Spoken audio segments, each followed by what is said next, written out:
sejam bem-vindos a mais um vídeo aqui do canal.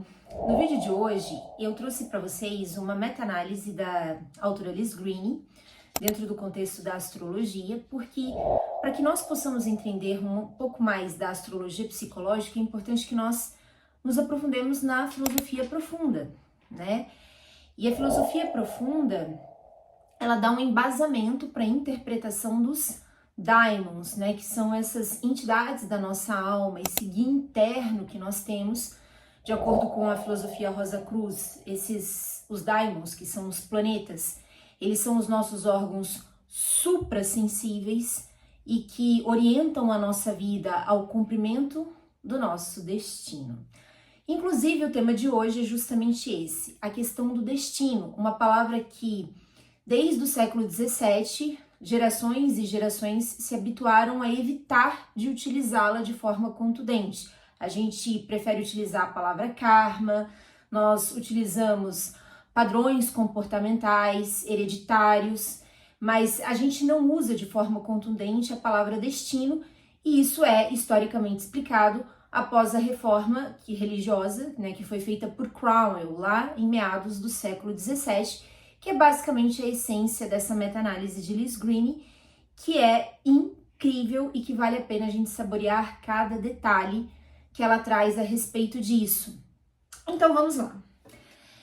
Bom, ela começa, né, essa meta-análise com uma frase de Eurípides, que é um filósofo grego, que diz o seguinte: aquilo que está determinado é senhor dos deuses e de vós, ou seja, trocando em miúdos, o destino, ele é senhor de você e até mesmo dos deuses. Olha, os gregos, eles tinham uma infinita reverência pelos deuses, né? Os colocavam acima do ser humano, mas até mesmo os deuses estão sujeitos ao destino.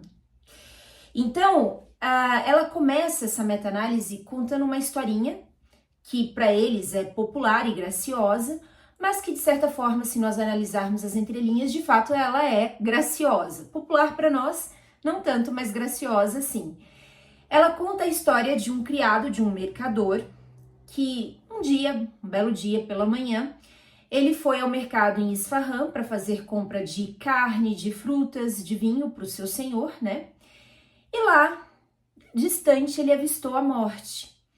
Ele ficou assim, completamente amedrontado quando ele olhou a morte e saiu fugido do mercado de Isfahan, pegou a estrada para Samara. Em Samara, ele chegou cansado, exaurido no hotel, alugou um quarto de hotel para ficar, e ali cansado, ele deitou na cama pensando, olha, dessa vez eu consegui, né, me safar da morte. Dali mais um pequeno tempo, bateram na porta do quarto dele e, para sua surpresa, quem era? A morte.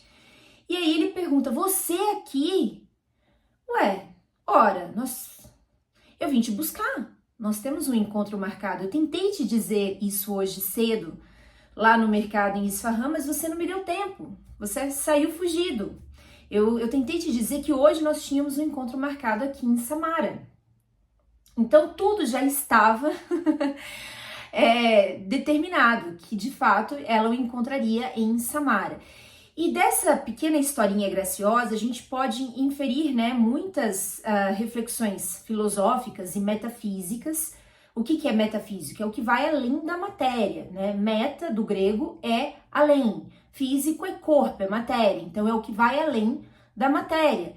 Então, a gente pode inferir muitas reflexões filosóficas e metafísicas dessa pequena historinha graciosa.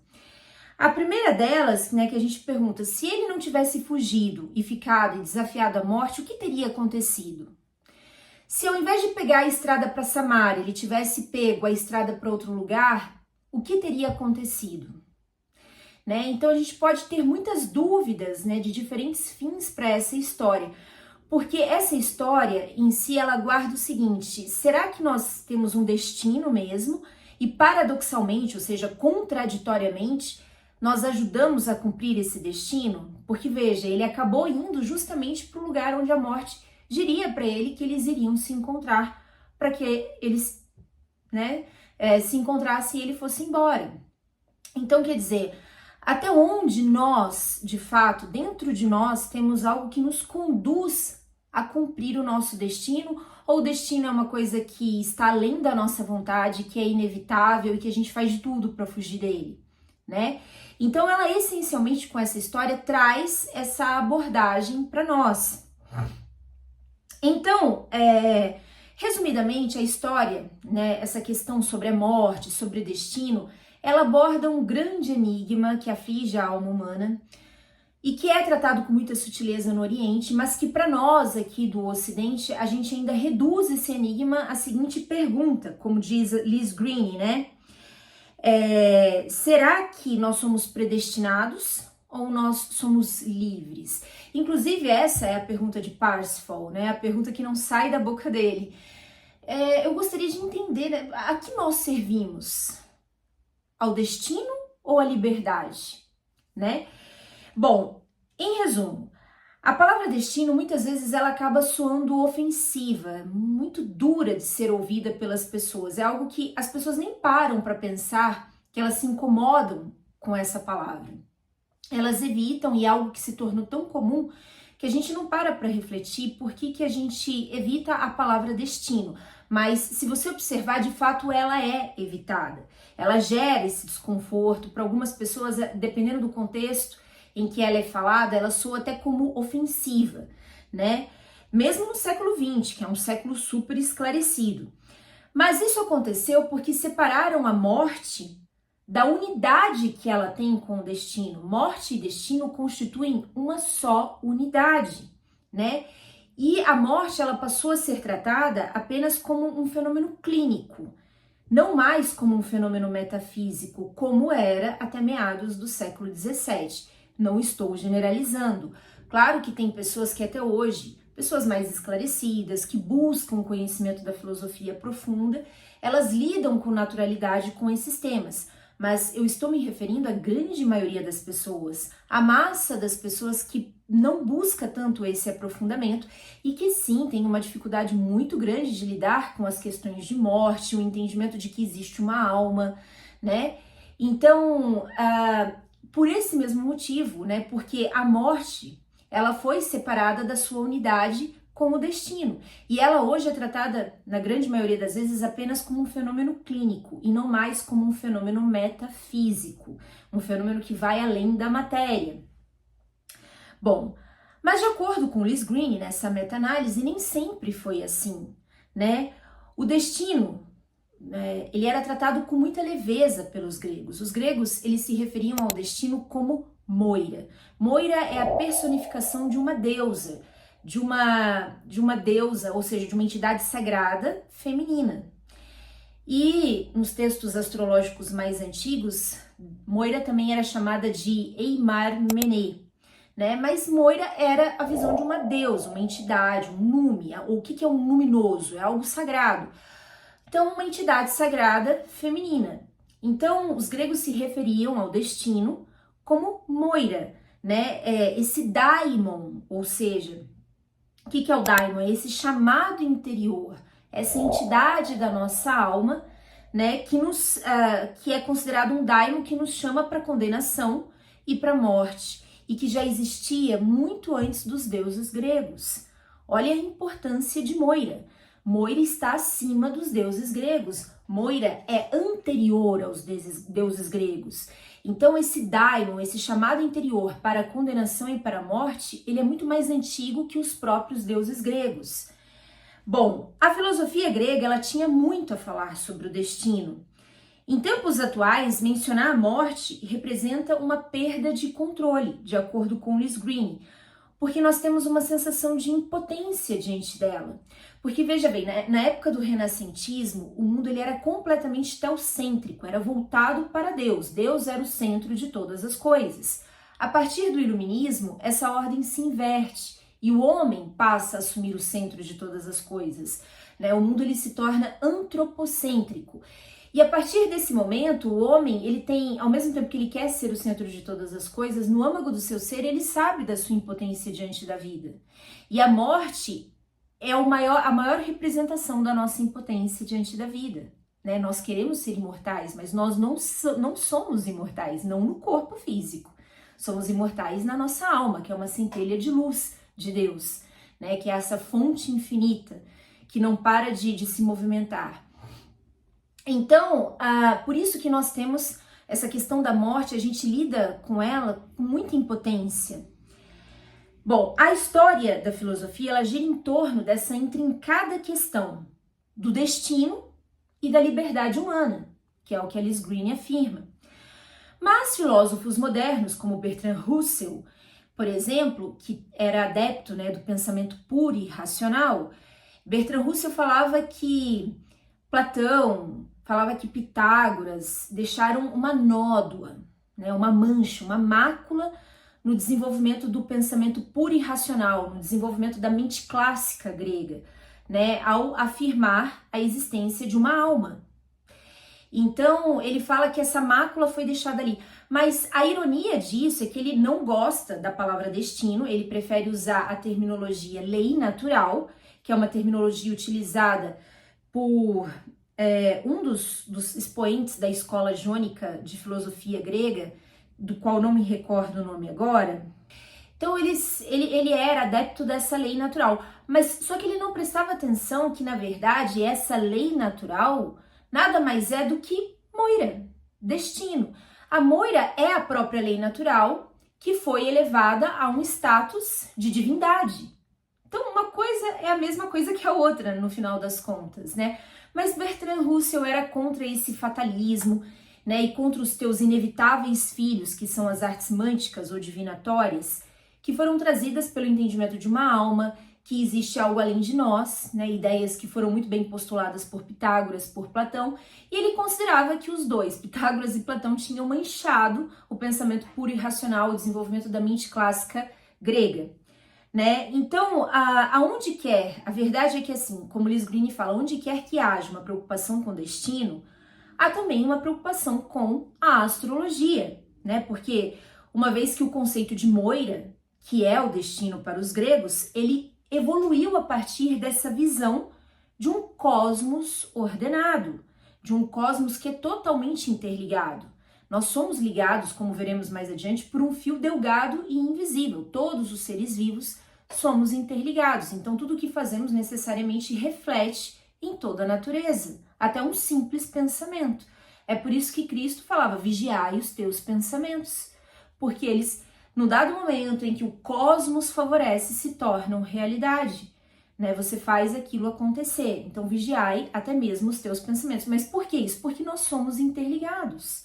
Né? Nós somos um cosmos ordenados. A vida, como diz a professora Lucilena Galvão, não é para ser caos, é para ser cosmos, é para ser algo harmônico, ordenado, né? Que a única fonte de desarmonia nesse cosmos todos aí é o homem, né?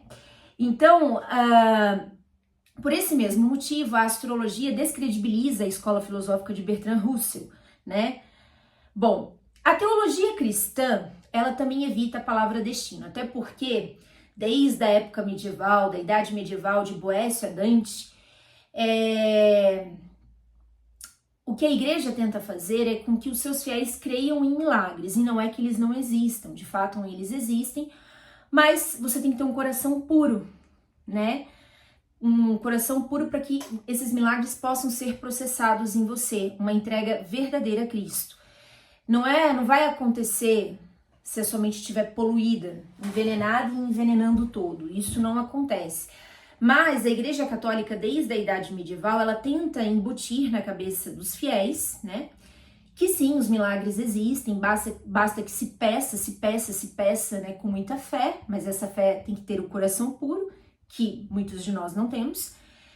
E aí ela quer dar a negação do destino. Então você tem uma doença, nega que essa doença possa estar no seu corpo, peça para Deus te curar, entendeu? E você não acolhe a doença como algo, como uma tentativa última de Deus, através do universo, de trazer a você a consciência sua, a luz da sua consciência, a finalidade daquela doença. Não tá de graça ali, aquilo ali de alguma forma é alguma rigidez, alguma fixidez da sua alma, alguma coisa que o universo de várias formas tentou te alertar para você mudar um padrão de pensamento, um padrão de comportamento, e você não mudou, e isso vindo de várias encarnações, chega até a doença. Então a doença, ela na verdade, ela tem por finalidade te salvar, é uma tentativa última de tentar te salvar, de te fazer parar para refletir acerca das escolhas e dos pensamentos que você nutre.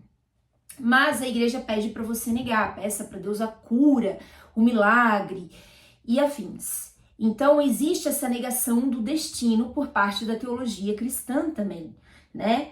Então, e não é, essa é a questão mais sutil que envolve isso. E não é meramente porque a teologia cristã se refere ao destino como algo pagão, que durante muito tempo se falava como algo pagão, né? Não é isso, é muito mais a sutileza de querer negar o próprio destino, a sutileza de querer fazer as pessoas acreditarem que elas não são merecedoras das doenças que têm, que é só pedir com Deus, com fé, que você vai ser curado. E creio que sim, mas torno a repetir, tem que ter um coração puro para que isso aconteça. Bom, apesar dos cristãos da Idade Média, né, de Boécio a Dante, negarem a ideia do destino, a ideia de Moira, nessa deusa grega, do destino e da condenação, ela corria, na época da Idade Média, paralelamente à Santíssima Trindade, Deus Pai, Deus Filho, Deus Espírito Santo. Mas a igreja, né, com todo o seu poderio, conseguiu convencer a todos de que isso era uma ofensa à supremacia cristã.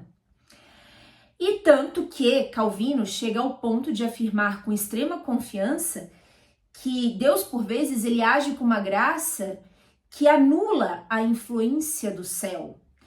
E de fato, as pessoas elas sentem-se quase sempre renovadas com a experiência, né, da conversão. Nós sabemos disso. Bom, da mesma forma que a reforma estabelecida por Cromwell lá no século XVII negou o culto a Maria, que existe dentro da Igreja Católica, negou também a existência de Moira, né, que é essa outra luminosidade, essa outra deusa sagrada, feminina, né?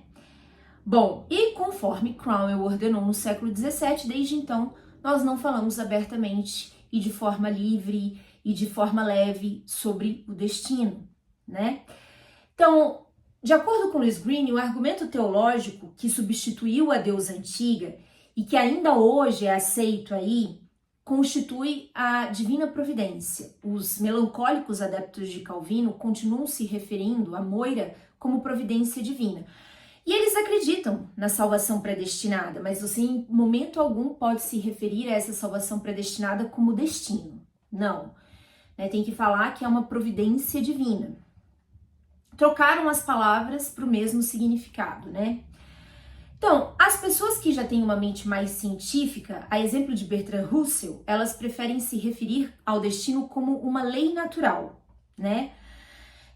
Mas a ironia disso é que Moira, que é o destino, é essa lei natural, elevada, como eu disse anteriormente, ao status quo, né, de uma divindade. E isso daí foi, né, Bertrand Russell era adepto disso, enfim. Só que Moira, na verdade, ela é uma força cega e automática. Ela é referida como uma deusa pelos gregos, mas os gregos entendiam isso como uma energia que te movimenta, né? Uma deusa no sentido de ser uma energia que te movimenta. Então, deusa, na verdade, é uma força cega e automática. Ela não impede você de ter os desejos que você tem, fazer as escolhas que você faz, desde que você não ultrapasse as fronteiras por ela estabelecidas. É aquilo, o destino não te cobra desde que você respeite os limites da sua atuação. Desejo o que desejar, faça o que fizer, só não ultrapasse as fronteiras. Porque aí então ele vai jogar uma grande desgraça na cabeça do transgressor, que era o que os gregos acreditavam que Moira fazia. Uma vez que você transgredisse esses limites, uma grande desgraça recaía sobre a sua cabeça. Bom, mas nenhum grego se referia a Moira como algo que fingia que era algo extremamente bom ou algo que pudesse interferir na ação dos homens, no suposto livre-arbítrio dos homens. Nada disso. Era uma força cega e automática, né? E Moira, se você analisar a fundo, no final das contas, ela representa a própria disposição da natureza. A natureza tem essa disposição de ser justa e de ser necessária. Porque se já pensou se ela não tivesse essa disposição, o quanto de coisa errada, além do que nós já vemos e já consideramos absurdo, aconteceria na natureza, né? Então, Anaximandro, filósofo grego pré-socrático, que foi o maior expoente da escola jônica de filosofia na Grécia, junto com seus companheiros, eles imaginavam que o mundo, o universo, ele era dividido em esferas de poder. E que Moira, que inclusive é uma palavra que também significa porção, que significa sorte, era uma parte dessas esferas. O universo, inicialmente, ele era considerado como uma massa primária e indiferenciada, ou seja, cada porção dele era igual uma da outra, não tinha diferença entre elas. Mas a partir do momento que surgiram os 4 elementos, terra, água, ar e fogo, né, cada um desses elementos recebeu do universo a porção que lhe cabe, o seu destino, a sua sorte, né? E o seu destino é determinado pelo eterno movimento no interior do cosmos, que entra muito aquela questão do Kybalion, que fala que Deus é eterno movimento, por isso que a vida é eterno movimento, é um constante devir, né? Então a vida não para, Deus continua efundindo suas criaturas, suas formas, e depois infundindo ela de volta para ele. Quem leu o Kybalion já sabe que é assim que funciona. Só que, no entanto, interpretar essa lei natural como um nume, ou seja, como algo sagrado, isto é, não nos atrai.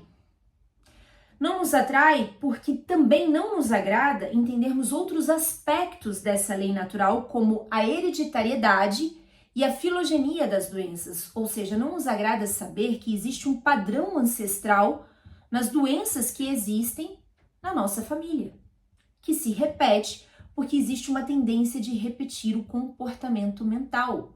Então, para nós, não nos interessa saber tudo isso, porque nós estamos propensos a ver esses fenômenos, esses processos relacionados ao destino, porque, como eu falei, se você começa a aceitar o destino, você começa a entender que é algo fatal, que não tem como mudar, né?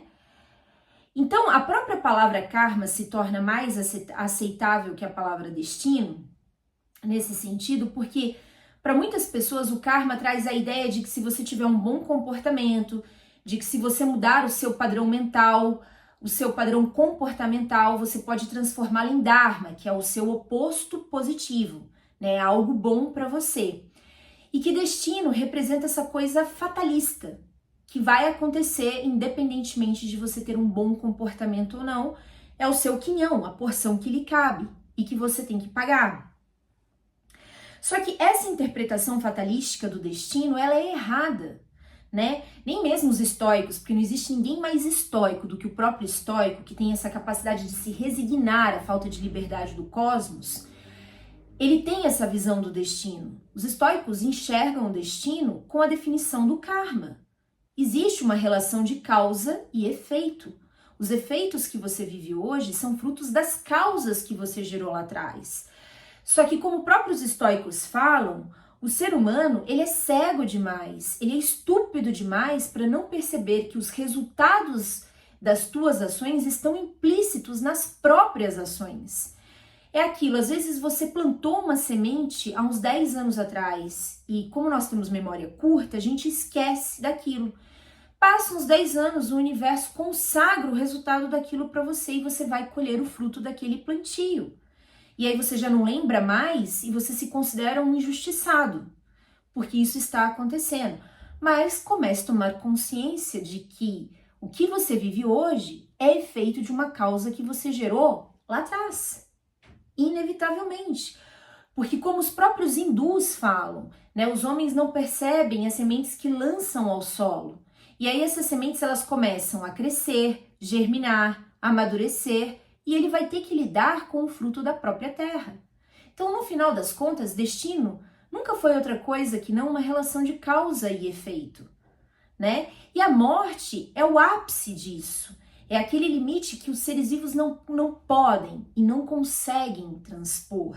E que nem por isso é indigna, muito pelo contrário, antes de tudo é uma necessidade que deriva da fonte divina. Né? Nós morremos porque nós contaminamos o universo com o nosso pensamento. Quando nós pecamos, nós envenenamos toda a natureza. Porque, como eu disse, nós estamos interligados.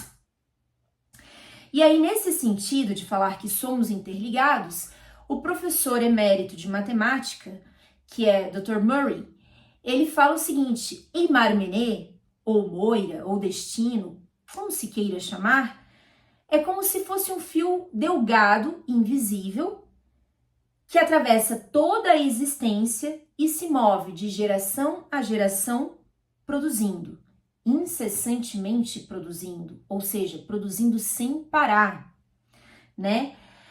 Tanto o infinitesimal como o infinito. E nesse sentido é difícil distinguir esse fio delgado invisível da pronoia ou providência. O que é pronoia? É o oposto de paranoia. Paranoia é quando tudo conspira contra nós, que dá essa mania de perseguição. Pronoia é quando o universo, Deus, conspira a nosso favor. Por isso que pronoia pode ser chamada também de providência divina, né? Então ele diz que é muito difícil distinguir esse fio delgado e invisível da pronoia ou providência divina, que é o trabalho de Deus. E que é a sua verdadeira essência, ou seja, a essência desse fio condutor, desse fio delgado invisível que nos liga, é Deus. No final das contas, tudo o que nos acontece, as experiências pelas quais passamos, independente do julgamento que façamos sobre elas, se é bom ou ruim, se é favorável ou desfavorável, nos é necessário. É a exata medida que a nossa alma precisa para crescer, para evoluir, para recobrar a consciência da nossa natureza divina e da responsabilidade que nós temos com o todo, inclusive no pensamento. Torna a repetir. Por isso que Jesus diz na Bíblia: vigiai até mesmo os teus pensamentos. Então, dentro da psicologia, se usam também outros termos para se referir à palavra destino, como predisposição hereditária, padrões de condicionamento, complexos e arquétipos, que na verdade são termos mais atuais e até mais cabíveis, considerando que a nossa forma de enxergar o destino mudou muito no decorrer aí desses 2, 3 séculos de Moira, né?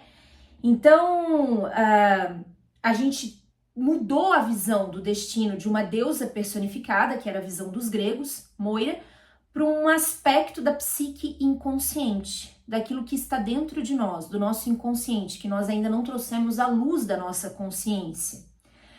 Bom, contudo, de acordo com Liz Greene, ainda é grande a evitação de usar a palavra destino, principalmente por parte dos médicos psiquiatras, quando se vem diante de um prognóstico inevitável, como a esquizofrenia, mas também por parte dos astrólogos. Então fica todo mundo se utilizando de eufemismos, né? Formas elegantes de se referir ao destino, como você tem propensão a isso, existe aí um embrião para tal coisa, né?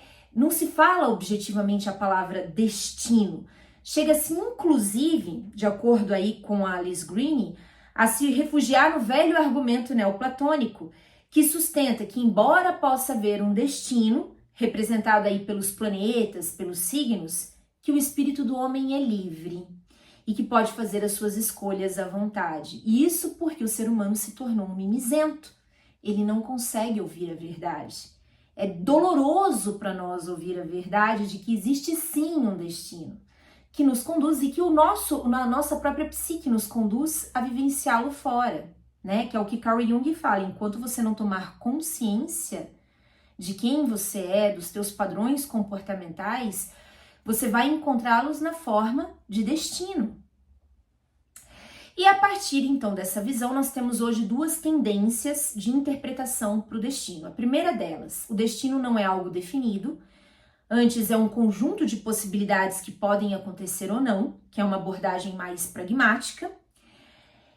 E uma segunda interpretação que sim, é algo definido, mas que afeta apenas o seu corpo, né? A sua natureza inferior, não afeta a sua alma, o seu espírito, que é uma abordagem mais mística que pode remontar inclusive a Platão.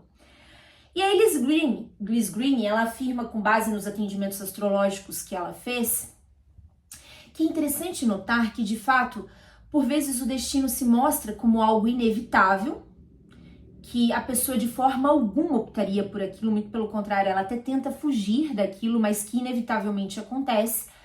Mas, estranhamente, acontece também da própria pessoa, tem uma força dentro dela, do inconsciente dela, que a conduz viver o destino daquela forma, que determina as histórias que ela vai viver, inclusive a natureza do Deus que ela cultua, que é muito mais forte do que ela, do que a sua vontade consciente.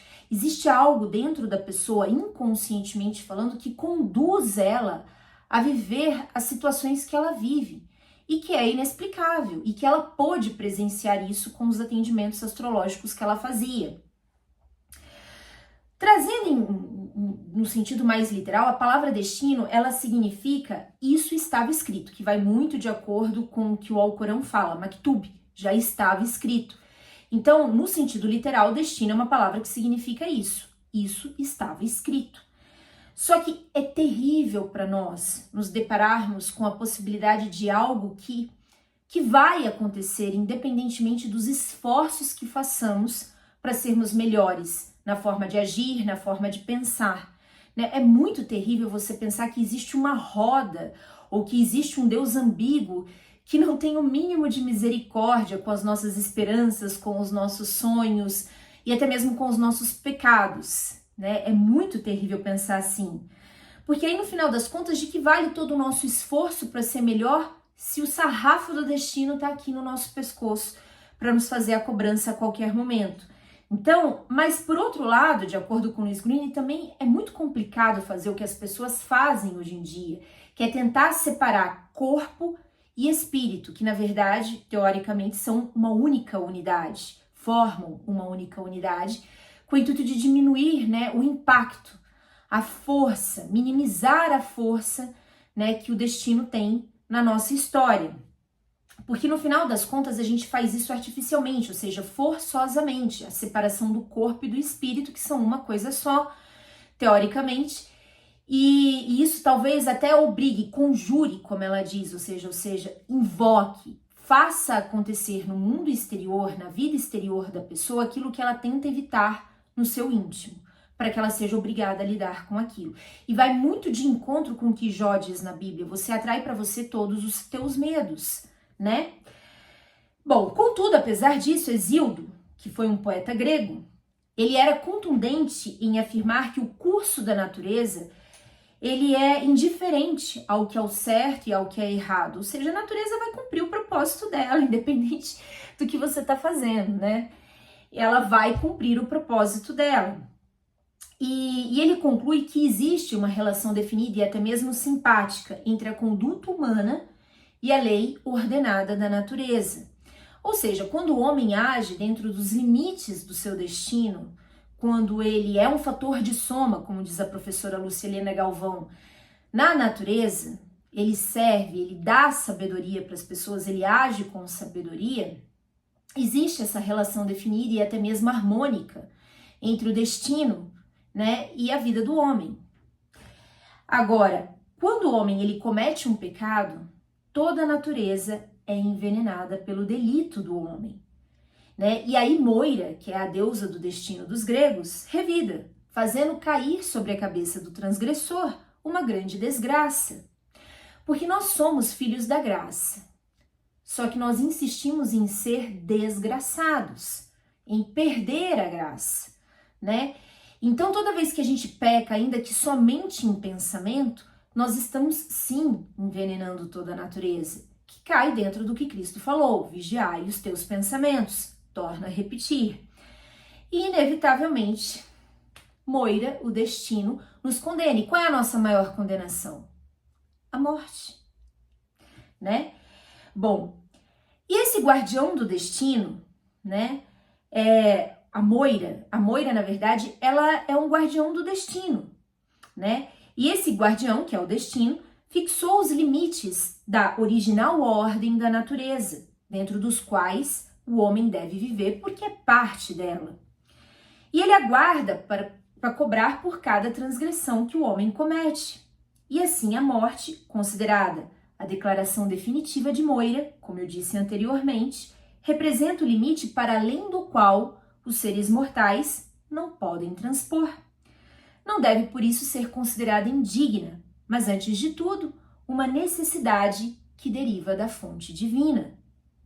Hesíodo dizendo: e é verdade, no final das contas, a nossa maior condenação é a morte, porque ao invés de passar pelo mundo e dar sabedoria, nós passamos pelo mundo e transgredimos os seus limites.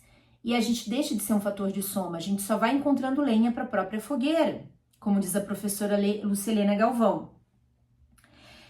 Somos muito egoístas, né? Por trás de todo mal humano existe o egoísmo do homem. Então, Liz Greene, por fim, ela constata que o seguinte: desde a reforma, nós perdemos muito desse sentido, né, de união com a natureza, da lei natural. Nós esquecemos tudo o que sabíamos a respeito do significado do destino e, por isso, as vicissitudes da vida, ou seja, as reviravoltas inesperadas que a vida nos dá, incluindo aí a morte. E aí, para nós do Ocidente, lidar com as vicissitudes, com essas reviravoltas inesperadas, sendo a morte seu maior expoente, a sua maior representação, se torna uma violação, uma humilhação, porque a gente perdeu essa nossa ligação com a natureza, com o entendimento da lei natural, né, de que nós fazemos parte dela, de que nós temos limites, que temos também que ser fator de soma. Nós nos colocamos no centro do universo desde o iluminismo. E é aquilo, né, o bem te vi do pelado, como diz aí o ditado popular, a gente se acha. Bom, e por fim ela diz que a palavra destino tende a ser uma palavra tão fluida quanto a palavra amor. Muda muito, né? E para Novalis, que também é um filósofo grego, na verdade é um filósofo alemão, me perdoe, destino e alma são nomes diferentes para o mesmo princípio. A nossa alma, portanto, nos conduz ao nosso destino. Ela já está programada dentro de nós, né? Com base em vidas passadas, de tudo que a gente viveu. Nós não somos uma lousa em branco, como muitos pensam.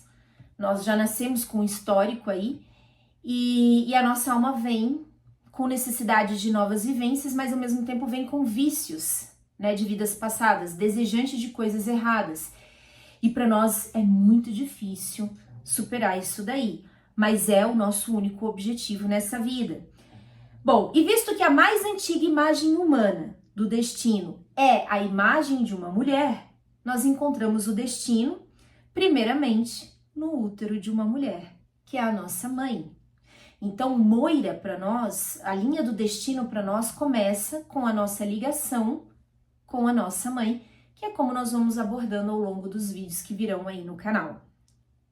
Bom, eu espero que tenham gostado. Se gostaram, curta, compartilha, comenta, ativa o sininho para notificação de mais vídeos, porque assim você ajuda o canal e permite que esse conteúdo chegue a outras pessoas que, assim como você, também estão em busca de autoconhecimento. Beijinho, tchau, tchau!